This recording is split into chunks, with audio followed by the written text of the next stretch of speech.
the number one thing that takes out Americans is related to the cardiovascular system. And a lot of people don't have a good understanding of what that's comprised of. So that's what I'm going to fill you in on today. Hey, I'm Dr. Patty Barch. I'm a traditional naturopath, founder and owner of Naturally Unbridled Wellness and naturallyunbridled.com, where we focus on wellness solutions, not disease management. This is Down the Ridge with Dr. Patty. This is not medical advice. It's for entertainment purposes only. Nothing I say is true. Don't listen to me. Let's talk about the circulatory system. So a lot of people have some basic understanding or some suppressed knowledge from middle school science class about the cardiovascular system. But considering the fact that more Americans at least die from heart disease issues than anything else, it's probably important that people understand like what's going on there. So obviously the root, the core, the foundation of the cardiovascular system or the circulatory system, same thing. Cardio means heart, vascular means vessels, and then the circulation is just the movement of blood throughout the body. So the heart is the center of the circulatory system. It is a cool muscle that is divided into 4 chambers. The 2 top chambers are atria and the 2 bottom chambers are ventricles. And then as the heart beats, it moves blood from chambers into the blood vessels. So the major artery, here's a little tip for you. Artery begins with A, and the people sometimes have trouble remembering which direction the blood is flowing through the circulatory system, through the blood vessels. And artery A, away. So blood in an artery is flowing away from the heart. Blood in a vein is flowing back toward the heart. So the largest artery in the body is the aorta. So sometimes you'll hear about an aortic dissection or an aortic aneurysm, and these are really life-threatening because there's a lot of pressure in the aorta. Because it's closest to the heart, and the heart is the muscle that's pumping that blood through. So the closer you are to the heart, the higher the pressure.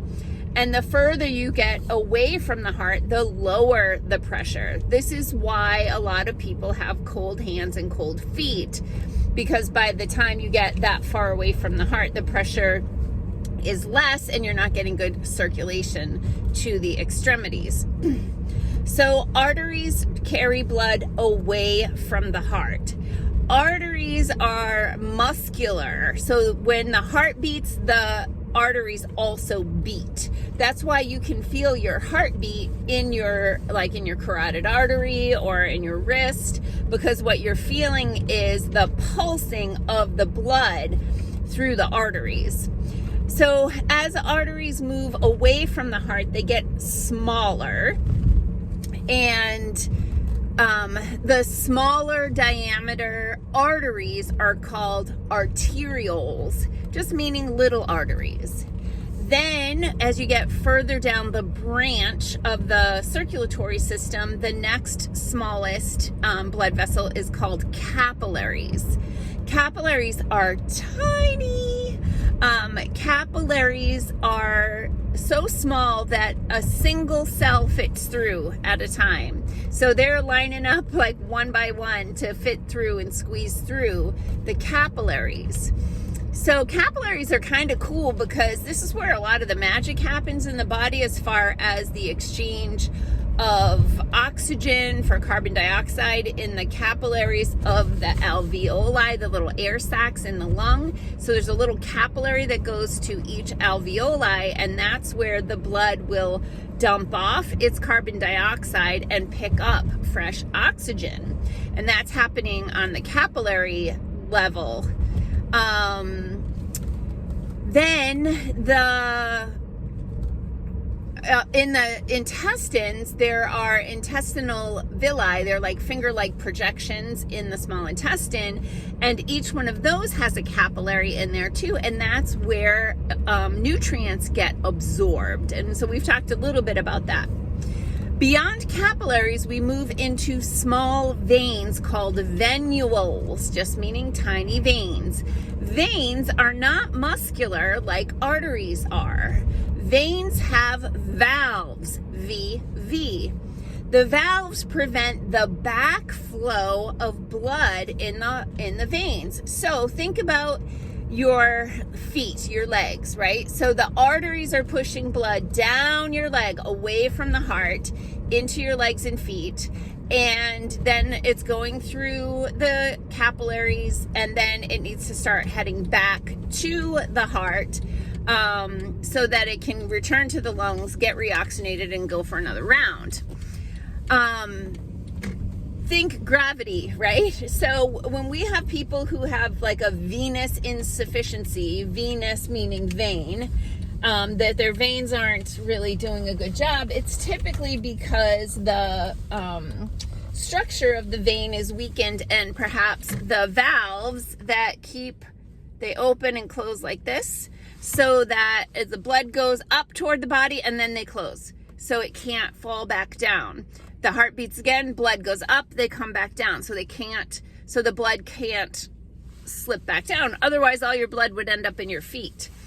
So sometimes varicose veins, the integrity of the vein wall has weakened and they get kind of bubbly and stuff. And then this can, of course, lead to things like blood clots, which can be a problem.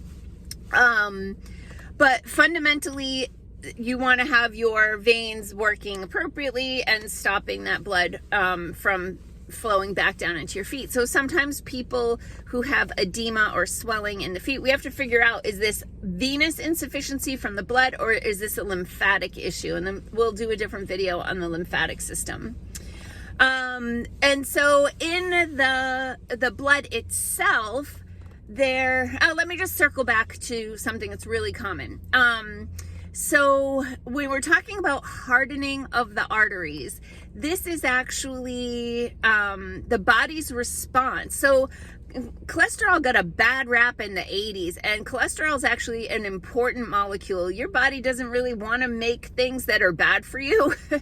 If it's making excess cholesterol or depositing cholesterol in places that it doesn't belong, it's because there's a problem there, and it's trying to use it like duct tape. It's trying to patch it up. So this can happen in arteries because of something called hemoglobin A1C or HbA1c, or you'll hear some people just call it A1C, which is associated with diabetes or high blood sugar. And so what happens is you get sugar deposits on your red blood cells, which takes them from water balloons, blah, blah, blah, bouncing off the walls of your arteries every time it pumps. It makes them firm. It turns them into like softballs or baseballs instead of water balloons, so that every time your heart pumps, it's banging those baseballs against the inside of your arteries, and your arteries like, ow, quit it. Ow, quit it. And so what does it do? It says, I'm going to protect myself against these really rigid blood cells, and I'm going to lay down some insulation. And so it will use cholesterol to line the arteries as a protective mechanism, so that you don't bruise, damage, and bust through an artery, which could cause you to bleed to death. Cholesterol might be important. So cholesterol is just a symptom that your body has too much inflammation, or in some cases, that can be a symptom that your body has too much inflammation, and that your inflammation needs to be managed so that your body doesn't need to put down this protective barrier against these rigid blood cells. And if we fix that, your body will reabsorb that the cholesterol, which can sometimes become calcified, which then leads us to vitamin K. There's a lot to know, folks. There's a lot to know. But anyway, I just wanted to give you a quick introduction to the circulatory system. If you have specific questions or issues about things related to the heart, the blood vessels, circulation, etc., drop them in the comments and I'll see if I can help you out with that. Peace out, peeps. Have a healthy day.